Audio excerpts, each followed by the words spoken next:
Rebecca, just as we suggested in the show last week, the royals were ruthless in isolating Andrew.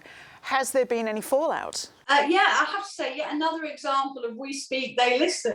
Within 5 minutes of our programme airing, in which myself and others said, you know, our sources were telling us that they were calling for the royal family to set Andrew adrift. 5 minutes later, that's exactly what they did. I mean, I don't think there's been any fallout per se, but I have to say, I would love to be a fly on the wall for the next time they have a family get together.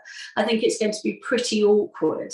But as I said in a big piece in the Mail the next day, this was very much driven by the kind of the Queen and her heirs. You know, Prince Charles has long believed that this situation is untenable and that Andrew needed to be cast out. But I don't think, from talking to my sources, there was just concern that if they did it too early, it could be seen that they were kind of casting aspersions on these allegations being made against him. But obviously, when it emerged that he was going to have to fight a court case in the US, I think everybody felt enough was enough. And while it was a very painful decision for the Queen, with the backing of Prince Charles and the Duke of Cambridge, they decided it was time for him to go. Do you think there'll be a change in approach from Andrew as a result? Well, people I spoke to said, you know, although it seems, quite a brutal, and it was definitely swift and ruthless in the way that it was done, it actually might be the best thing for Andrew, because he can now fight this case as a private citizen, unencumbered by the kind of trappings of royalty and having to kind of mind what he says and constantly, you know, have one eye on how this could affect his position within the royal family. You know, he can actually get stuck in and do what he wants to do, which he says is to clear his name. So perhaps, although humiliating, it's probably the best thing for him, the people I speak to say. And a new witness has apparently come forward. What can you tell us? This woman has come forward previously, and she is a lady who said she was in the Tramp nightclub in London on the night that Virginia Roberts claimed she was there with Prince Andrew. And she says she remembers it very distinctly because he trod on her toe and apologised. She says it's not often that something like that happens. And now this week what's happened is that Virginia's lawyers have made an application, or in the process of making an application, to the High Court in London to depose this woman and get a full statement for her. So as far as both sides go, it is full steam ahead on trying to see what witnesses they can get and what they have to say. There was also a suggestion in this week's documentary that Prince Andrew and Ghislaine Maxwell were an item. What more can you tell us about that? I think this suggestion is quite bizarre, actually. And from what I can tell of watching the programme, which was very good, but was based on nothing more than the fact that she was a very frequent visitor going in and out of Buckingham Palace, to the extent that I think this police officer who was on duty once saw her go in and out 4 times a day.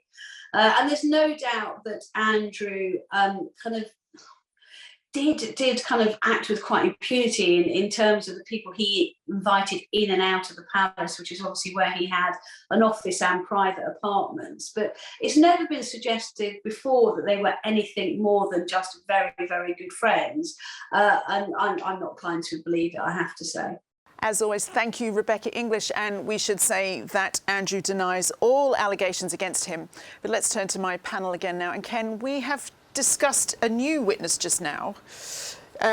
Surely his protection officers would be able to shine a light on all these occasions.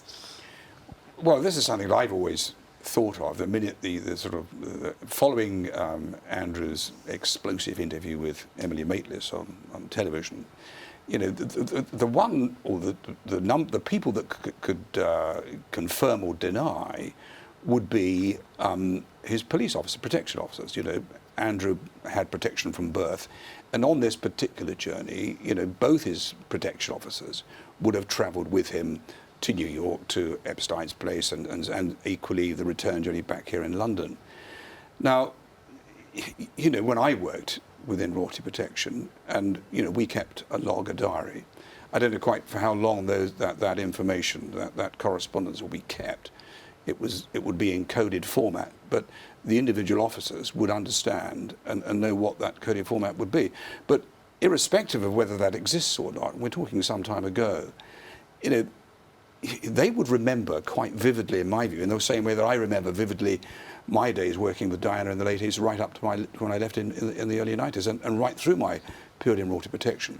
So it wouldn't surprise me that in whatever depositions are asked for now for Prince Andrew before this case in the autumn, perhaps, you know, it would seem to me that they would want to interview at least his protection officers, and at the same time, you know, check the flying logs of aircraft, their transfer from the United Kingdom to America, and that then on to the pizza explanation.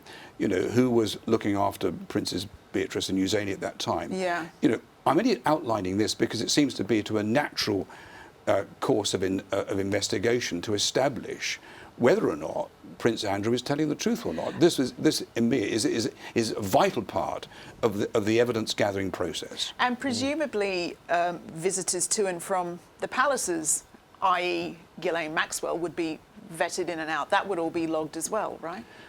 Well, with guests of members of the royal family, what was certainly customary in my days is that the member of the royal family or his or her private office would give notice to the police to expect somebody, so the necessary checks could be made. It wouldn't be possible suddenly just to arrive at the gates of Buckingham Palace and drive through without any checks being made. So, you know, whether or not any records of that was made, but certainly I'm sure there are individuals that would probably be prepared to say, yes, I do remember that happening. I remember that happening. I remember the Duke of York saying this or whatever. But, you know, there is a process, there is a protocol, you know, for gaining access to royal palaces.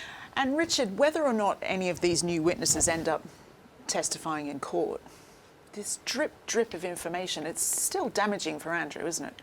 It really is. I mean, thank goodness that since we recorded last week's edition of this programme, you know, the Queen issued that statement saying that Prince Andrew was being stripped of all royal patronages. Well, I imagine she was watching and took advice. Military titles, you know, and made the point that he'll be defending himself as a private citizen. So, yeah, but obviously he's still the Queen's second son, so, you know, it's of huge interest.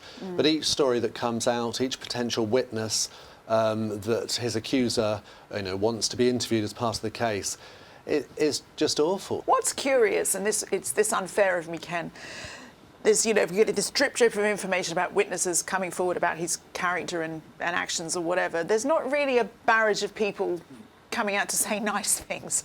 And it feels like, you know, by all reports, he's never been the most popular with palace staff. Well, no, I mean, I can't agree or disagree with what people say about him. And, you know, and he has repeatedly, personally and through his lawyers, you know, denied any accusation of this, and we'll have to wait and see where this goes. But, you know, from my own experience and listening to colleagues that work with him, yes, he wasn't the most popular member of the royal family. He was prone to some rather annoying arrogance. I mean, he did treat, you know, uniformed staff with contempt on occasions, and that's fairly well logged and listened to. So yes, I mean, he was, you know, he wasn't the sort of a character that you would warm to as a servant, if you like. And you know, if you were to sort of if it were possible to cast a poll below stairs at Buckingham Palace, I got a fairly good idea as to where that poll would go to. But you know, that's him. You know, he is what he is. He is the favourite of the Queen. I'm sure that is the case. And now he's sort of struggling, you know, to clear his name with some difficulty. But you know, I only ever worked with him on one occasion, and you know, with his protection officer, you know, came on a journey back to London from Aberdeen after a stint in Balmoral. You know, and I sat by the window because his own protection officer was fearful that he'd engage in some conversation with a member of the public that could turn nasty. So I did the best thing and sat with him, because suddenly he arrives on the plane in front of a full aircraft. I'm sat by the window and gestures to me, "Get out."